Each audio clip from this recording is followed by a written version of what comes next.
Hello बच्चों।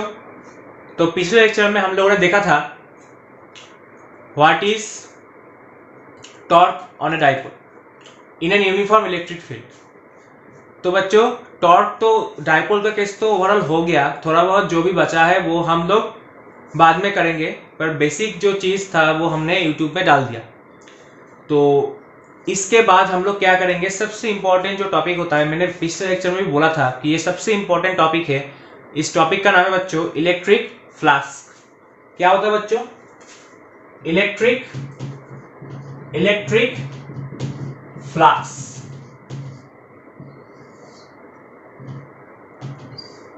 Electric flask topic का नाम है बच्चों इलेक्ट्रिक फ्लास्क। तो बच्चों फ्लास्क क्या होता है? फ्लास्क होता है बच्चों इलेक्ट्रिक फील्ड लाइंस। मान लो बच्चों मेरे पास एक रेक्टेंगुलर शेप है, एक रेक्टेंगुलर कार्डबोर्ड लिया मैंने। क्या लिया? Rectangular cardboard. ठीक है बच्चों, और इसके थ्रू इलेक्ट्रिक फील्ड इधर से पास हो रहा है, बहुत सारा इलेक्ट्रिक फील्ड इससे पास हो रहा है, बहुत सारा इलेक्ट्रिक फील्ड इससे पास हो रहा है। तो बच्चों फ्लास्क का डेफिनेशन क्या है? आपके पास एक सरफेस है, उस सरफेस के थ्रू जितना number of electric field, I repeat कि आपके पास एक कोई भी शेप का एक प्लेनर सरफेस है, एक प्लेनर सरफेस मतलब एक पर्दा ले लिया, उस पर्दे के थ्रू पर कितना number of electric field line perpendicularly penetrate करेगा, आई रिपीट परपेंडिकुलरली पेनिट्रेट करेगा, उसी को हम बोलते हैं electric flask.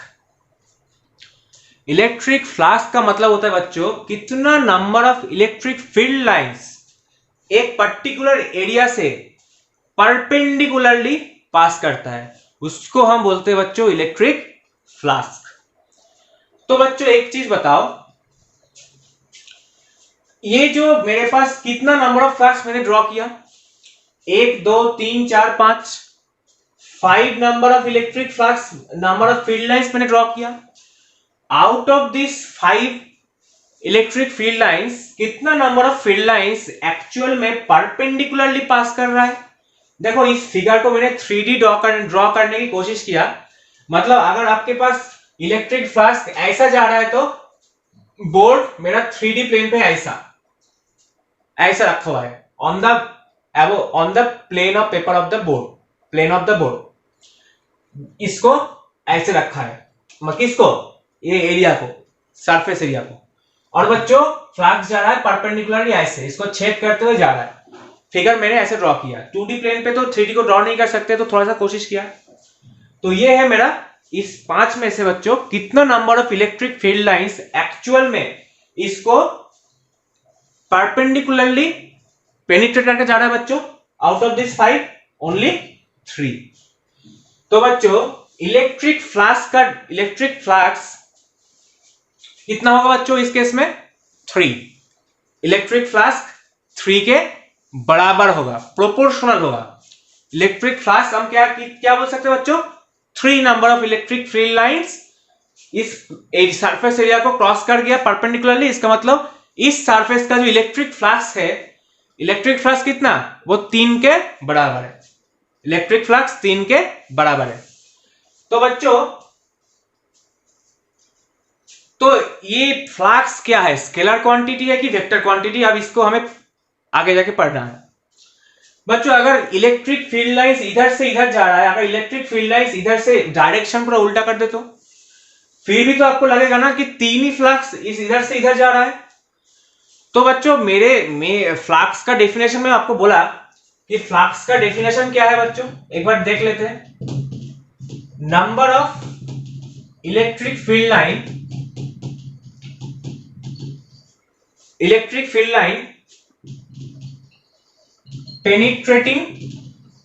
penetrating through a surface perpendicularly is called electric flux. तो बच्चों कितना number of electric field lines perpendicularly surface को छेद करके चला जाता है बच्चों, उसी को हम बोलते हैं इलेक्ट्रिक फ्लक्स। उसी को हम क्या बोलते हैं बच्चों? Electric flux. तो इलेक्ट्रिक फ्लक्स को हम फाई से डिफाइन करते हैं। क्या बच्चों? फाई से। इलेक्ट्रिक फ्लक्स को हम फाई से डिफाइन करते हैं। फाई से डिफाइन करते हैं। तो बच्चों आप क्वेश्चन आता है कि फाई एक स्केलर क्वांटिटी है कि वेक्टर क्वांटिटी? तो बच्चों मेरे पहले बात तो यह है कि अगर इलेक्ट्रिक फील्ड का डायरेक्शन हम पूरा उल्टा कर दे तो आप देखोगे कि इस एरो का डायरेक्शन अगर चेंज करके उल्टा कर दे, हम एरो का डायरेक्शन चेंज करके अगर उल्टा कर दे तो बच्चों हम देखेंगे कि फ्लक्स पहले तो 3 था, अभी नंबर ऑफ फ्लक्स पासिंग और penetrating perpendicularly through this rectangular surface is 3। पहले भी जो था 3, बाद में भी 3। तो दैट इज व्हाई इलेक्ट्रिक, ये जो फ्लक्स है हमें सिर्फ नंबर से मतलब है, कितना number of electric field lines इसके थ्रू पास किया गया, उसी को हम इलेक्ट्रिक फ्लक्स बोलेंगे। तो बच्चों 3 इलेक्ट्रिक फील्ड लाइंस एरिया से पास किया गया, तो इसका मतलब phi is independent of direction. That is why phi is a scalar quantity.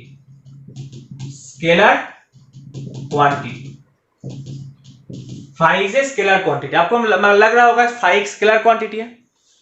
तो बच्चों आप मुझे ये बताइए कि ये फ्लक्स किसके ऊपर डिपेंडेंट है, ये आप जानना सबसे जरूरी है। तो हमें इसका एक फॉर्मूला बनाना पड़ेगा बच्चों। फ्लक्स का एक फॉर्मूला, इलेक्ट्रिक फ्लक्स का एक फॉर्मूला बनाना पड़ेगा बच्चों। तो इलेक्ट्रिक फ्लक्स का फॉर्मूला बनाने के लिए तो हमें तो बच्चों नंबर ऑफ इलेक्ट्रिक फ्लक्स मुझे मिला कितना? 3। तो बच्चों अगर electric field lines density, electric field को हमने बढ़ा दिया तो मतलब मान लो कि मेरे पास इलेक्ट्रिक फील्ड E का वैल्यू था कुछ सर्टेन x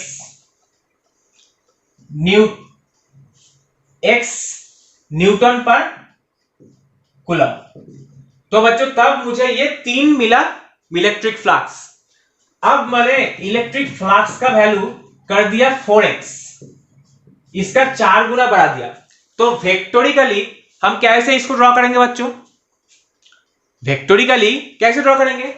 तो बच्चों आगे मान लो कि 4x नहीं 2x कर दिया। 2x से समझते हैं क्योंकि ड्रॉ करना बहुत ज्यादा पड़ जाएगा। तो हर एक फील्ड लाइंस के लिए कैसे इसको ड्रॉ करेंगे? हर एक फील्ड लाइंस के लिए बच्चों हम एक कॉरेस्पॉन्डिंग एक दूसरा इलेक्ट्रिक फील्ड लाइन ड्रॉ करेंगे। हर एक फील्ड लाइन के लिए बच्चों हम एक दूसरा कॉरेस्पॉन्डिंग फील्ड लाइंस ड्रॉ करेंगे। अब बताइए बच्चों कितने number of field lines actual में इसको पास किया? 1 2 3 4 5 6 और मान लो कि 7। ठीक है बच्चों। तो मेरा इलेक्ट्रिक फील्ड बढ़ाने से बच्चों, मेरा इलेक्ट्रिक फील्ड बढ़ाने से 1 मिनट इसको नीचे ड्रॉ करना पड़ेगा। बच्चों मेरे नंबर ऑफ इलेक्ट्रिक फील्ड बढ़ाने से होता क्या है?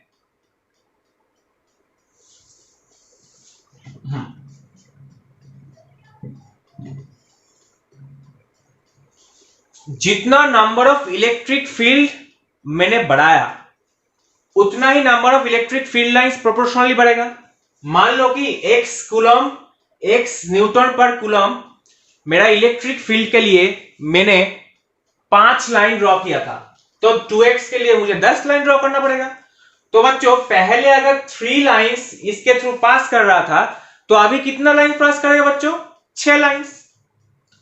तो जो पास नहीं कर रहा था, मतलब मेरे बोलने का तात्पर्य यह था कि इलेक्ट्रिक फील्ड को आप जितना बढ़ाएंगे प्रोबेबिलिटी है कि नंबर ऑफ फ्लक्स का उतना अमाउंट बढ़ जाए। सही बात है ना कि ज्यादा number of field line, field actual में इलेक्ट्रिक फील्ड को हम क्या बोलते हैं? Field line density. तो डेंसिटी बढ़ाना मतलब एक एरिया पे अगर एक फील्ड लाइन था तो आप 2 फील्ड लाइन हो गया सेम एरिया पे। तो बच्चों number of electric field lines जो वो सरफेस एरिया को पेनिट्रेट करेगा परपेंडिकुलरली वो बढ़ गया ना, वो बढ़ गया। उसका मतलब phi proportional to E, phi proportional to magnitude of E। Yes और नो? फ्लक्स, अच्छा इलेक्ट्रिक फ्लक्स मैग्नेटिक फ्लक्स भी होता है, that is why we call it as electric flux. तो electric flux is directly proportional to E। अब देख सकते हो। अब दूसरा, ठीक है बच्चों, दूसरा क्या है? मान लो ये जो मेरा सरफेस एरिया है इसको मैंने थोड़ा सा बड़ा ड्रॉ किया, पहले जैसा था उससे थोड़ा बड़ा ड्रॉ किया, मैंने ड्रॉ किया कुछ ऐसा, बहुत बड़ा ड्रॉ किया। तो बच्चों क्या हो जाएगा? सरफेस एरिया को आप जितना बड़ा ड्रॉ करोगे, सरफेस एरिया को बच्चों आप जितना बड़ा ड्रॉ करोगे, नंबर ऑफ फील्ड लाइंस जो इसके थ्रू पास हो रहा है वो बढ़ेगा कि घटेगा? बढ़ेगा। जितना एरिया बढ़ाओगे उतना ही number of field lines passing through this surface perpendicularly penetrating the surface will increase. That is why हम बोल सकते हैं कि phi proportional to area of the surface, phi proportional to area of the surface। और एक बात है, तीसरा बात, वो क्या है? मान लो कि ये एरिया के फ्लक्स के डेफिनेशन में मैंने बोला था परपेंडिकुलर टर्म, फ्लक्स के डेफिनेशन में मैंने बोला था परपेंडिकुलर टर्म। तो बच्चों अगर ये सरफेस को मैंने थोड़ा टेढ़ा ड्रॉ किया तो, ये सरफेस को मैंने थोड़ा टेढ़ा ड्रॉ किया तो क्या होगा बच्चों? इसको थोड़ा इरेज करते हैं। मान लो कि मैंने इसको थोड़ा सा टेढ़ा ड्रॉ किया और इलेक्ट्रिक फील्ड लाइंस कुछ ऐसे जा रहा था, ठीक है बच्चों? तो ये वो पहले से कितना टिल्ट हुआ है वही हमको देखना पड़ेगा। ये सरफेस एरिया पहले से कितना टिल्ट हुआ है, मतलब पहले ये ऐसा खड़ा था, आपने कितना टिल्ट किया, तो खड़ाई के साथ ये जो एंगल है वो कितना, पहले सरफेस ऐसा था तो आपने अभी सरफेस को क्या किया, सरफेस को आपने क्या किया, थोड़ा सा टिल्ट किया। टिल्ट करने से क्या होगा बच्चों? ये जो एंगल थीटा है, ये एंगल थीटा है तो बच्चों ये वाला एंगल थीटा हो जाएगा, ये वाला एंगल थीटा होगा तो ये वाला एंगल भी थीटा हो जाएगा। ये थीटा तो ये 90 माइनस थीटा, तो 90 माइनस ये भी 90 डिग्री है तो ये हो जाएगा 90 माइनस थीटा, तो हो जाएगा मेरा थीटा। तो मुझे ये वाला एंगल पता चल गया। तो बच्चों आप देखिए कि ये जो मेरा एरिया है इसके रेस्पेक्ट में ये एक वेक्टर क्वांटिटी है। ये वेक्टर क्वांटिटी को दो पार्ट में डिवाइड कर सकते हैं। क्या है? E cos थीटा, और इधर क्या है बच्चों?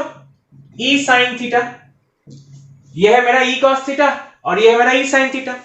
अब दोनों में से बच्चों परपेंडिकुलर डायरेक्शन पे मेरा कौन सा इलेक्ट्रिक फील्ड का कंपोनेंट काम कर रहा है, जो कि एक्चुअल में परपेंडिकुलरली सरफेस को पेनिट्रेट कर रहा है? वो कौन सा कंपोनेंट है? वो है मेरा E cos theta component. Yes और नो? तो इससे हमें पता चलता है कि बच्चों एक्चुअल में phi proportional to cos theta, cos cosine theta क्या है? Theta is the angle of tilt, मतलब पहले जो मेरा सरफेस कितना खड़ा था अब उसको थोड़ा टिल्ट कर दिया। कितना एंगल, जितना एंगल में टिल्ट किया मेरा phi उतना ही उसके प्रोपोर्शनल, उसका कोसाइन कंपोनेंट के प्रोपोर्शनली वैरी करेगा। एक्चुअल में मेरे दोनों को कंबाइन करके हम लिख सकते थे E cos थीटा, पर दोनों को पहले ही लिख लिया ना, इसीलिए मैंने cos थीटा को दोबारा लिखा। तो दोनों को जोड़ के आपको E cos थीटा ही मिलेगा, सेम चीज ही लिखा। ठीक है, तो अब तीनों को जोड़ते हैं, एक फॉर्मूला बनाते हैं कि phi is directly proportional to E A cos theta. Yes और नो? तो ये जो मेरा प्रोपोर्शनलिटी है इसको हटा के जो मुझे मिलेगा एक प्रोपोर्शनलिटी कांस्टेंट, जिसका वैल्यू हम 1 मान लेते हैं, जिसका वैल्यू हम 1 मान लेते हैं। तो ये एक्सपेरिमेंटल वैल्यू है, इसको हम 1 मान लेते हैं। तो बच्चों मेरा जो इलेक्ट्रिक फील्ड, इलेक्ट्रिक फ्लक्स का जो फॉर्मूला मेरे पास आया वो कितना है बच्चों? वो है मेरा phi equals to EA cos theta. phi equals to EA cos theta. ये मेरा इलेक्ट्रिक फील्ड का मैग्नीट्यूड का फॉर्मूला है, इलेक्ट्रिक फील्ड का मैग्नीट्यूड का फॉर्मूला है। अब मैग्नेट, ये तो एक स्केलर क्वांटिटी है तो डायरेक्शन तो है नहीं, इसका मतलब यही मेरा अल्टीमेट फॉर्मूला है, क्योंकि इस इधर मैंने E का क्या लिया है, E का मैग्नीट्यूड, इधर मैंने लिया A का मैग्नीट्यूड, उसके साथ मैंने जोड़ा है cos थीटा को। तो बच्चों अगर हम बोलते हैं कि phi equals to EA cos theta, इसको हम लिख सकते हैं बच्चों E डॉट A, इसको हम क्या लिख सकते हैं E डॉट A। इसको हम तभी E डॉट A लिख सकते हैं बच्चों जब A को हम एक वेक्टर की तरह ट्रीट करेंगे। A क्या वेक्टर क्वांटिटी है, इसके बारे में हम नेक्स्ट स्लाइड में बताएंगे कि A क्या वेक्टर क्वांटिटी है। Yes, in physics A is regarded as area, is regarded as a vector quantity, जिसको हम बोलते हैं एरिया वेक्टर, जिसको हम बोलते हैं एरिया वेक्टर। तो एरिया वेक्टर का डेफिनेशन हम कैसे करेंगे वो अभी हम इसके स्लाइड पे आगे जाके बात करेंगे, ठीक है बच्चों। तो बच्चों नेक्स्ट क्वेश्चन जो हमारे सामने आया है, is area A vector quantity? क्या एरिया को हम वेक्टर क्वांटिटी की तरह ट्रीट कर सकते हैं? पहले आपको यह पता होना चाहिए कि एरिया किससे बनता है। तो हमने एक्स वाई जेड प्लेन ले लिया बच्चों, ये एक्स प्लेन, ये वाई प्लेन एंड ये जेड प्लेन, और मान लो कि ये मेरा एरिया है, ये मेरा है लेंथ, ये मेरा है ब्रेथ, ये मेरा लेंथ है और ये मेरा ब्रेथ है। तो बच्चों ये लेंथ और ब्रेथ को हम वेक्टर की तरह क्या ट्रीट कर सकते हैं? हमने पढ़ा था कि एक पॉइंट से दूसरे पॉइंट का डिस्टेंस को हम दो पार्ट में डिवाइड कर सकते हैं, एक है डिस्टेंस, दूसरा डिस्प्लेसमेंट। अब L को हम और B को हम डिस्प्लेसमेंट की तरह भी ट्रीट कर सकते हैं। इसी केस में L और B हो जाएगा मेरा दोनों वेक्टर क्वांटिटी। तो बच्चों एरिया जो होता है, area A of this rectangle कितना होगा बच्चों? होगा A equals to LB, length into breadth, length into breadth. तो area equals to length into breadth. तो वेक्टोरिकली अगर हम लिखेंगे तो बच्चों ये क्या हो जाएगा? ये हो जाएगा L वेक्टर क्रॉस प्रोडक्ट में B वेक्टर। तो हमने L को वेक्टर की तरह ट्रीट किया क्योंकि L is a vector quantity, B is a vector quantity और एरिया क्या है? वो भी वेक्टर क्वांटिटी है। तो that is why A equals to L cross B। तो L क्रॉस B है, इसलिए ये है मेरे फिजिक्स में एरिया वेक्टर का फॉर्मूला। फिजिक्स में आप एक चीज याद रखना, area is regarded as a vector quantity. Yes, और इसका डायरेक्शन क्या होगा बच्चों? इसको हम दो पार्ट में लिख सकते हैं। इसका डायरेक्शन हम कर सकते हैं एरिया वेक्टर को आइदर L क्रॉस B और B क्रॉस L, दोनों कर सकते हैं। B क्रॉस L दोनों कर सकते हैं। फिजिक्स में एरिया को एज ए वेक्टर की तरह ट्रीट किया गया है और इस वेक्टर का डायरेक्शन होगा आइदर L क्रॉस B और B क्रॉस L। तो बच्चों ये जो एरिया वेक्टर का डायरेक्शन होगा किधर? Either positive, either along K cap और एलोंग माइनस K कैप। बच्चों अगर L क्रॉस B है तो L वेक्टर और ये B vector. L cross B मतलब K की तरफ एंड B क्रॉस L मतलब क्या बच्चों?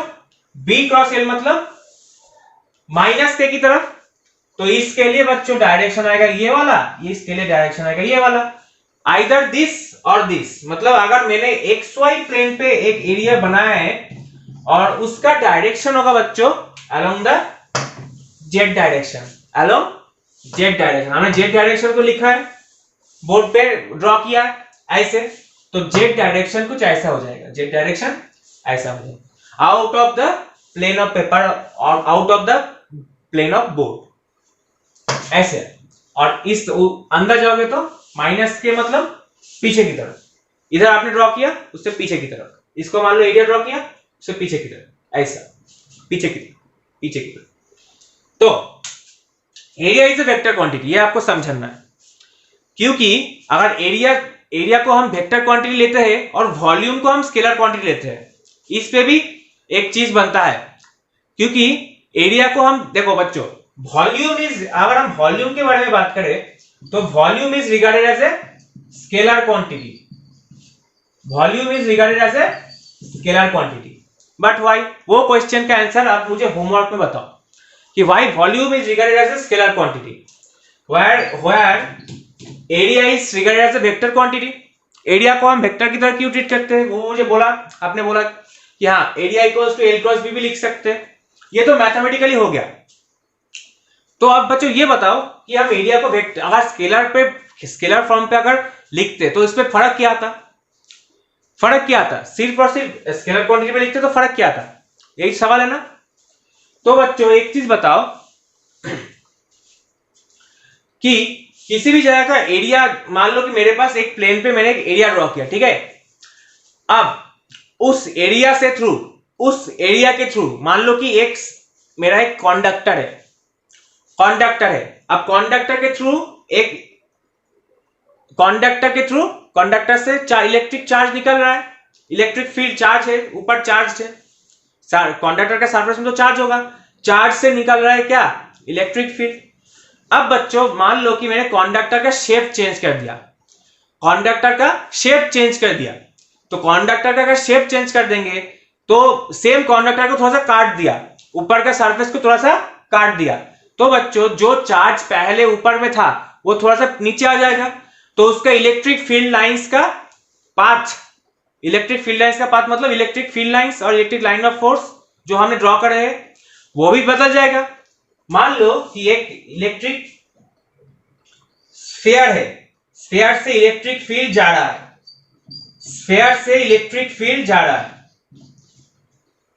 ठीक है। अब मैंने स्फीयर का थोड़ा सा पोर्शन को मैंने काट दिया, और स्फीयर कुछ ऐसा दिख रहा है, अभी स्फीयर कुछ ऐसा दिख रहा है। तो बच्चों अभी जो मेरा इलेक्ट्रिक फील्ड लाइंस इस तरफ तो जैसे था वैसे ही होगा, पर इस डायरेक्शन में बच्चों मेरा इलेक्ट्रिक फील्ड क्या होगा, always perpendicular to the surface of the conductor. देखो कंडक्टर का सरफेस एरिया है ना, सरफेस एरिया भी तो एक एरिया है, 3D प्लेन पे एरिया चेंज हो गया, दैट इज व्हाई उसका फील्ड लाइंस और लाइंस ऑफ फोर्स का डायरेक्शन भी चेंज हो गया। तो बच्चों फिजिक्स में ये हर एक छोटे छोटे फिनोमेना को ऑब्जर्व करने के लिए बच्चों हमें ऑलवेज एरिया को वेक्टर ही लेना है, हमें दूसरा कोई ऑप्शन नहीं है। मतलब जिसका थोड़ा सा भी शेप चेंज होने से उसका इफेक्ट बहुत चेंज हो जाए तो उसको हम स्केलर क्वांटिटी की तरह ट्रीट नहीं कर सकते। स्केलर क्वांटिटी को मैग्नीट्यूड भी है और डायरेक्शन भी है, मतलब इसका हर पॉइंट का डायरेक्शन चेंज हो गया है, मैग्नीट्यूड तो चेंज हुआ है, साथ साथ डायरेक्शन भी चेंज हो गया है, क्योंकि इस पॉइंट का जो इसका सेंटर ऑफ मास चेंज हो गया होगा, इसका डायरेक्टली इलेक्ट्रिक फील्ड लाइंस का शेप भी चेंज हो गया, इलेक्ट्रिक लाइंस ऑफ फोर्स का फोर्स भी चेंज हो गया शेप। तो दैट इज व्हाई अगर आप देखोगे कि थोड़ा सा एरिया चेंज होने से इतना बड़ा इफेक्ट हो रहा है, that is why we consider area as a vector quantity. तो बच्चों एरिया को अगर वेक्टर क्वांटिटी की तरह, तो बच्चों हम लोगों ने जो इलेक्ट्रिक फ्लक्स का फॉर्मूला देखा था बच्चों, क्या था, इलेक्ट्रिक फ्लक्स का फॉर्मूला था phi equals to E dot A, dot product था कि क्रॉस प्रोडक्ट? देखो बच्चों ये एक वेक्टर क्वांटिटी है, ए एक वेक्टर क्वांटिटी है, तो फाई एक स्केलर क्वांटिटी है, तो बच्चों इसका डॉट प्रोडक्ट होना ही जायज है कि दो वेक्टर का प्रोडक्ट अगर स्केलर क्वांटिटी हो तो आपको उसको बोल सकते हैं कि डॉट प्रोडक्ट, आपको पता है। तो बच्चों एक क्वेश्चन हम देखेंगे, मान लो ये मेरा इलेक्ट्रिक फील्ड है और ये मेरा एंगल है 60 डिग्री, एक सर्कुलर शेप है और सर्कुलर शेप से मेरा इलेक्ट्रिक फील्ड बाहर की तरफ जा रहा है और ये आर का वैल्यू मान लो 1 मीटर। तो इस केस में कितना मेरा नेट फ्लक्स होगा, क्रिएट होगा? नेट फ्लक्स मतलब, नेट फ्लक्स का फॉर्मूला बहुत ही इजी क्वेश्चन है, कितना मेरा नेट फ्लक्स क्रिएट होगा वो देख लेते हैं। बच्चों नेट फ्लक्स का फॉर्मूला कितना है? E dot A, phi equals to E dot A. बच्चों E का वैल्यू कितना है? E का वैल्यू कुछ बोला नहीं है, बट सिर्फ और सिर्फ एंगल बोला गया है, तो इसको हम E की तरह E लिखेंगे मैग्नीट्यूड वाइज। तो बच्चों हम लिखेंगे E a cos theta, E a cos theta, magnitude wise क्या होगा बच्चों? E a cos theta. तो बच्चों इसका वैल्यू तो E है और A का वैल्यू क्या है? पाई आर स्क्वायर, और पाई आर का वैल्यू कितना? 1, और cos थीटा का वैल्यू कितना बच्चों? cos 60। तो फाई हो जाएगा मेरा बच्चों E pi by 2। Simple question था, फॉर्मूला बेस्ड क्वेश्चन। ये इस टाइप का क्वेश्चन हम एक्सपेक्ट कर सकते हो किधर? बोर्ड पे। पर ये इस टाइप का क्वेश्चन आप एक्सपेक्ट नहीं कर सकते किधर? इस टाइप का क्वेश्चन आपको सिर्फ बोर्ड पे आ सकता है और किधर भी नहीं। बहुत इजी क्वेश्चन था, हम जाएंगे नेक्स्ट पॉइंट पे।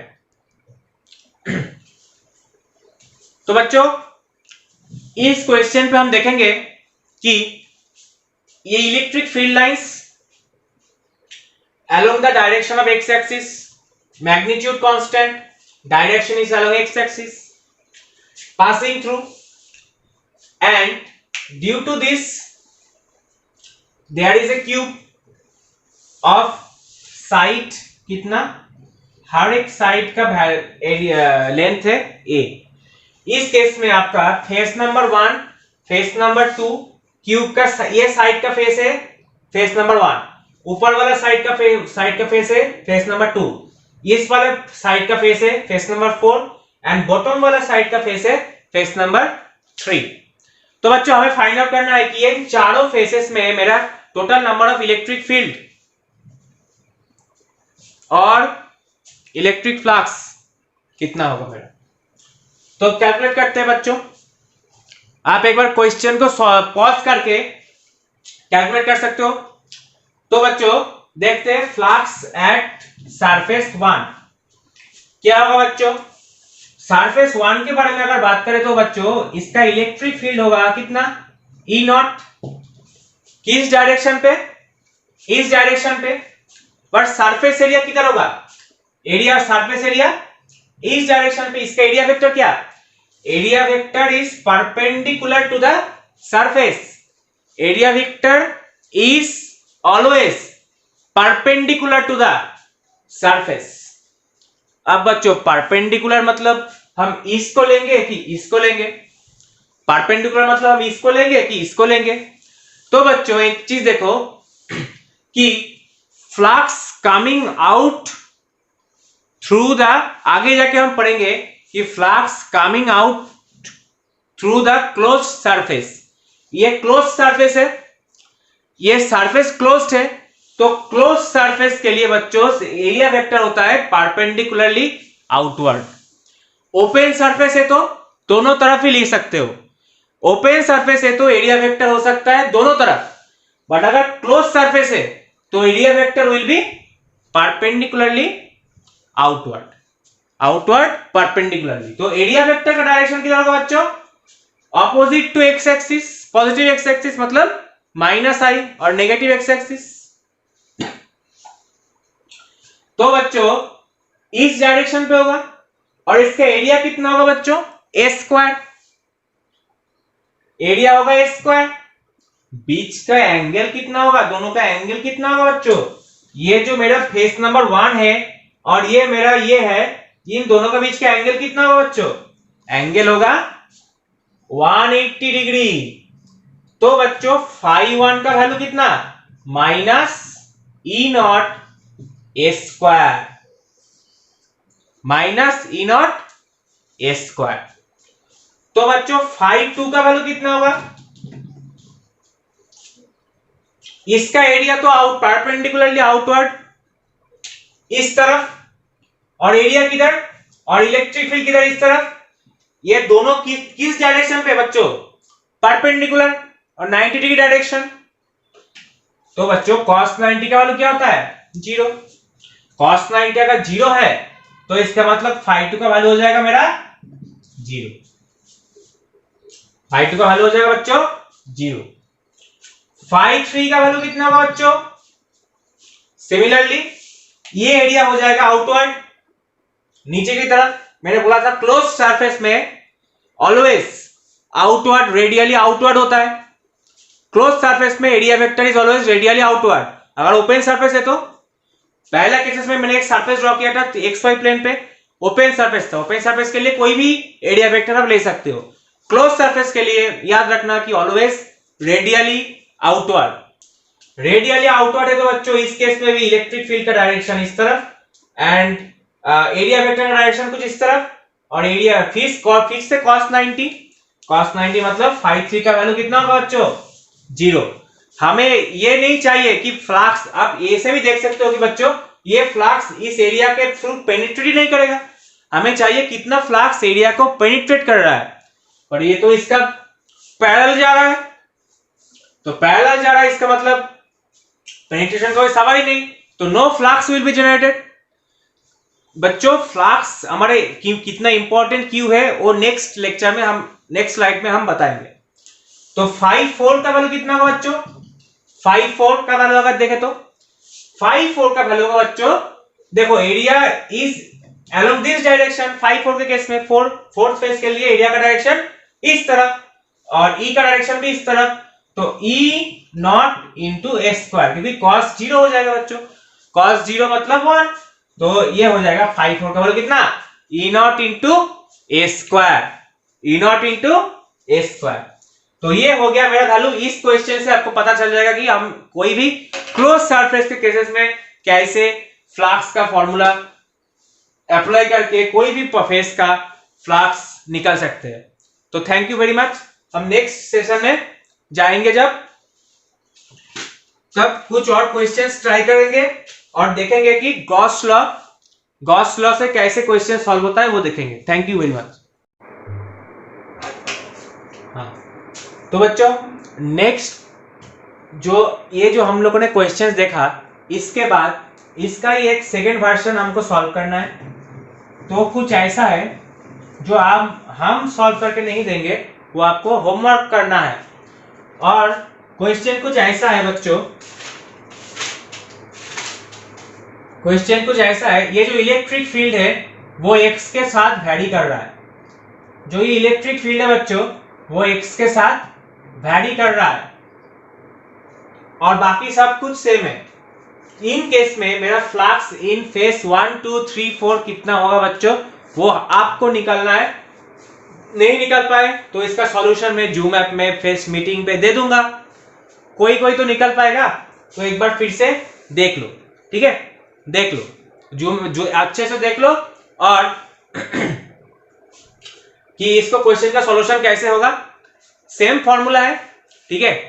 सिर्फ और सिर्फ इलेक्ट्रिक फील्ड को अगर जिधर कांस्टेंट था वो वैरी करेगा।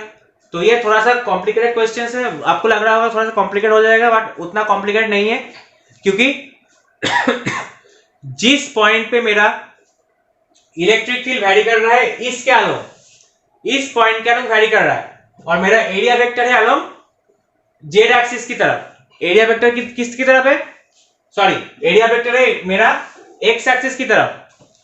तो बच्चों कोई भी एक पर्टिकुलर पॉइंट पे मेरे इलेक्ट्रिक फील्ड चाहिए, क्योंकि surface area is perpendicular to the x axis always. जिस पॉइंट पे भी ले लो सरफेस एरिया होगा आपका इस दोनों केसेस में परपेंडिकुलर होगा, इस दोनों केसेस में पैरेलल होगा। मैंने पहले केस नंबर 1 के बारे में बात कर रहे हैं। फेस नंबर 1 का जो एरिया है वो एक्स एक्सिस के ऊपर परपेंडिकुलर है। तो एक्स एक्सिस के ऊपर अगर परपेंडिकुलर है बच्चों तो इलेक्ट्रिक फील्ड इस केस में सब में बराबर बांटेगा। मतलब मेरा इलेक्ट्रिक फील्ड है इस डायरेक्शन में वेरी कर रहा है, जितना जाओगे उतना इलेक्ट्रिक फील्ड ज्यादा होगा। पर हमें इस सरफेस के लिए जब काम करेंगे, सरफेस ऐसा है तो इस सरफेस को जब पेनिट्रेट करेंगे तो इलेक्ट्रिक फील्ड सब में बराबर बांटेगा ना। जब इससे थोड़ा दूर जाएंगे तो चेंज होगा, एक्स एक्सिस के अलोंग जाएंगे तो चेंज होगा। पर जब इस फेस सामने मिला उस पॉइंट पे देखिए, जब ये इलेक्ट्रिक फील्ड लाइन ऐसे आ रहा था, सामने एक परपेंडिकुलर डायरेक्शन में फेस मिला, तो जब इस पॉइंट पे जिसने उसको जिस पॉइंट पे पेनिट्रेट किया उस पॉइंट पे इलेक्ट्रिक फील्ड का डायरेक्शन सब में बराबर बटेगा। एक्स का वैल्यू पुट करके उस पॉइंट पे हमें इलेक्ट्रिक फील्ड का एक पर्टिकुलर वैल्यू मिल जाएगा। तो although it seems varying but आपको ये कांस्टेंट की तरह ही ट्रीट करोगे। तो कैसे करोगे उसके लिए आप थोड़ा सा सोच के, इस क्वेश्चन थोड़ा सा बहुत इजी नहीं है, फिर एक वीडियो में और बना दूंगा। हो सकता है कि मैं जूम ऐप पे बना दूं, जूम ऐप में आपको कोई डिटेल सॉल्यूशन दे दूं, पर इसका सॉल्यूशन आपको खुद को थोड़ा सा कोशिश करना है।